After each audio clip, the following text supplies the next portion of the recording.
Hi friends, టమాటాలు వేసి రసం కాస్తున్నాను. వీటికి కావాల్సినవి జీలకర్ర కాసిన 4 గింజలు కందిపప్పు, అంత జీలకర్ర, మిరియాలు కాసినవి, ఇక 3 చెన్నులపాయ రబ్బలు. ఈ మసాలా అనమాట. దోరగా ఉట్టి కళాయిలోనూ నూనె వేయకుండా వేయించుకోవాలన్నమాట.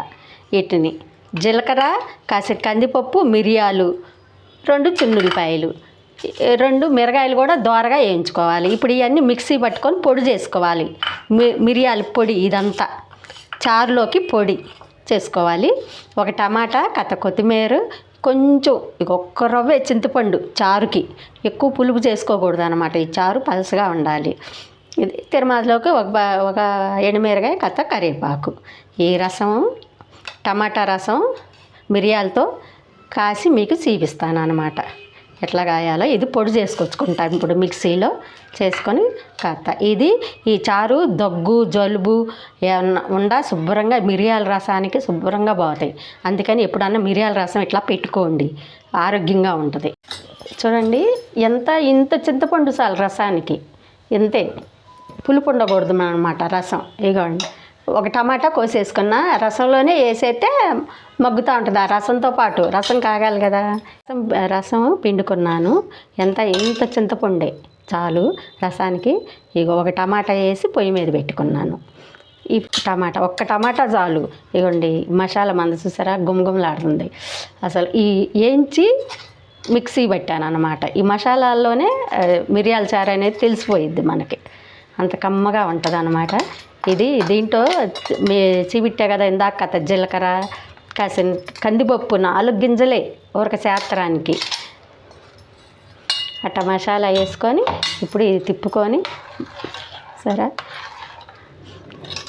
బాగా మసాలా కూడా మరగాలి ఇందులో. అప్పుడు మరిగినాక అప్పుడు మళ్ళీ మనం తిరమాత పెట్టుకోవాలి. అది కూడా చూపిస్తాను మీకు. తిరమాత ఎట్టా పెడతాను. ఇవన్నీ మరుగుతున్నాయి. మిరియాలు వేసుకున్నాము, జీలకర్ర, 2 రెబ్బలు చెన్నులపాయలు, కాసిన 4 గింజల కందిపప్పు శాస్త్రానికి, 2 ఎండుమిరగాయలు. ఇందులో వేరేగా మళ్ళీ కారం వేయమన్నమాట. ఉప్పు వేసుకుంటాం అంతే. కారము ఆ ఎండుమిరగాయలు వేసాం కదా 2 వేయించి, అదే సరిపోయిద్ది. రవ్వంతా ఉప్పు వేసుకుంటాం. ఇది ఎక్కువ చింతపండు లేదు కాబట్టి ఎక్కువ ఉప్పు పట్టదన్నమాట. చూసుకొని వేసుకోండి రసంలో. ఇందులో కొత్తిమీర అన్నీ వేస్తాం కాబట్టి ఇంకా మంచి సువాసన వచ్చిద్ది చారు రసం. ఇక మరుగుతూ ఉండిద్ది. అది మరిగినాక తిరమాత పెట్టుకుందాం.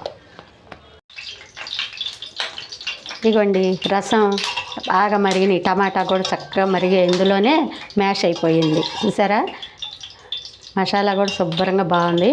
ఇప్పుడు దీనికి తిరమాత పెట్టుకుందాం. రసానికి ఒక ఎండుమిరగాయ వేసుకుందాం.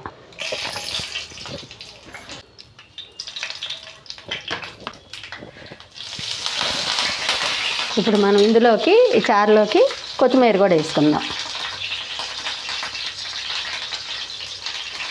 కాగినాక కొత్తిమీర వేసుకోవాలి. అదే కొత్తిమీర కూడా వేసుకుందాం.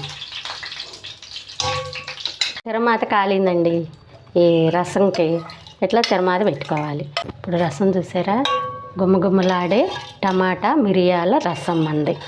చూడండి ఎట్లా ఉందో. మీరు కూడా ఇట్లా కాసుకోండి. ఇది ఆరోగ్యానికి మంచిది రసం.